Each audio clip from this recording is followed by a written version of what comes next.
Hi hello ಎಲ್ಲರಿಗೂ ನಮಸ್ಕಾರ ರೀ.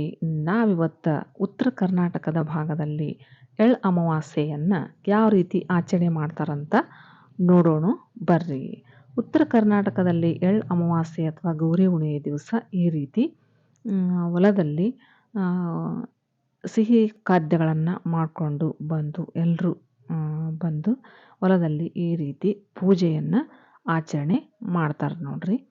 ಈಗ ಒಂದು ಬನ್ನಿ ಗಿಡದ ಮುಂದೆ ಒಂದು 5 ಬೆಣಕ ಅಂದ್ರೆ 5 ಕಲ್ಲುಗಳನ್ನು ಇಟ್ಟು ಆ ಕಲ್ಲುಗಳಿಗೆ ಬೆಣಕ ಅಂತ ಕರೀತಾರೆ ರೀ ಅವನ್ನ. ಬೆಣಕನ ಕಲ್ಲುಗಳಿಗೆ ಅರಿಶಿಣ ಕುಂಕುಮ ವಿಭೂತಿಯನ್ನು ಹಚ್ಚಿ ಮುಂದೆ 2 ಎಲೆಗಳನ್ನು ಇಟ್ಟು ಆನಂತರ ವೀಳ್ಯದೆಲೆಗಳನ್ನು ಇಟ್ಟು ಆನಂತರ ಪೂಜೆ ಮಾಡಿ ಉದಿನ ಕಡ್ಡಿ ಹೆಚ್ಚಿ ಪೂಜೆ ಮಾಡಿ ಕಾಯಿ ಒಡೆದು ನೈವೇದ್ಯವನ್ನು ಹಿಡಿತಾರೆ ನೋಡ್ರಿ. ನೈವೇದ್ಯ ಹಿಡಿದು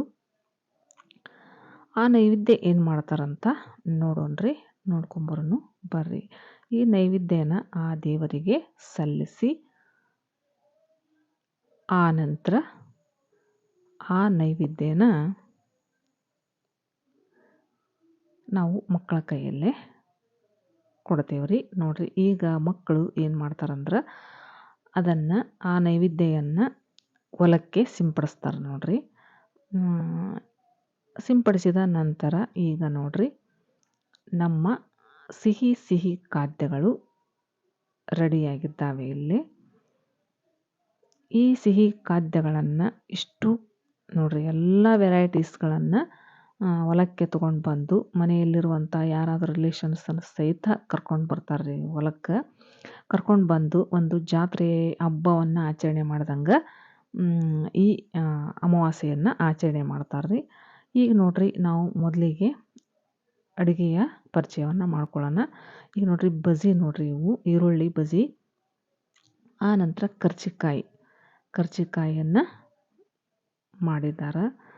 ಈಗ ನೋಡ್ರಿ ನೆಕ್ಸ್ಟ್ ಹೂರಣದ ಕಡುಬು, ಆನಂತರ ಶೇಂಗಾ ಹೋಳಿಗೆ, ಆನಂತರ ಎಳ್ಳು ಹೋಳಿಗೆ ನೋಡ್ರಿ. ಈ ರೀತಿ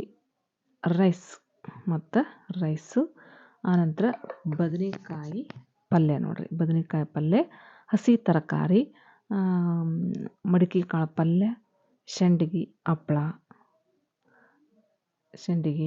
ಆನಂತರ ಚಪಾತಿ, ಪದರಿನ ಚಪಾತಿ, ಖಡಕ್ ರೊಟ್ಟಿ ನೋಡ್ರಿ. ನಮ್ಮ ಉತ್ತರ ಕರ್ನಾಟಕದ ಸ್ಪೆಷಲ್ ಖಡಕ್ ರೊಟ್ಟಿ, ಅಗಸೆ ಚಟ್ನಿ ಮತ್ತು ಪುಟಾಣಿ ಚಟ್ನಿ, ಮೊಸರು, ತುಪ್ಪ, ಈ ರೀತಿ ಎಲ್ಲ ಅಡುಗೆಗಳನ್ನು ಪ್ರತಿ ವರ್ಷ ಹಪ್ಪಳ ಸಂಡಿಗೆ ನೋಡ್ರಿ. ಇಲ್ಲಿ ಪ್ರತಿ ವರ್ಷ ಒಂದು ತಪ್ಪಿಸ್ಲಾರ್ದಂಗೆ ಎಲ್ಲ ರೀತಿಯ ಅಡುಗೆಗಳನ್ನು ಒಂದು ಮಿಸ್ ಮಾಡಂಗಿಲ್ಲ ರೀ.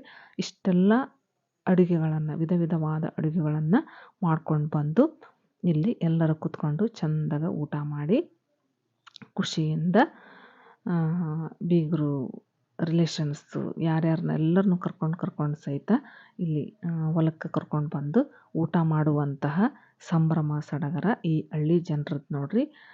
ಈ ರೀತಿ ಅಡುಗೆಯನ್ನು ಊಟ ಮಾಡೋದು ಪದ್ಧತಿ ನೋಡ್ರಿ. ಅಲ್ಲಿ ಇಷ್ಟೆಲ್ಲ ಚೆನ್ನಾಗಿ ಹಬ್ಬವನ್ನು ಅಮಾವಾಸ್ಯೆಯನ್ನು ಆಚರಣೆಯನ್ನು ಮಾಡುವಂತಹ ಪದ್ಧತಿ ಉತ್ತರ ಕರ್ನಾಟಕದ ಭಾಗದಲ್ಲಿ ಇರುತ್ತೆ.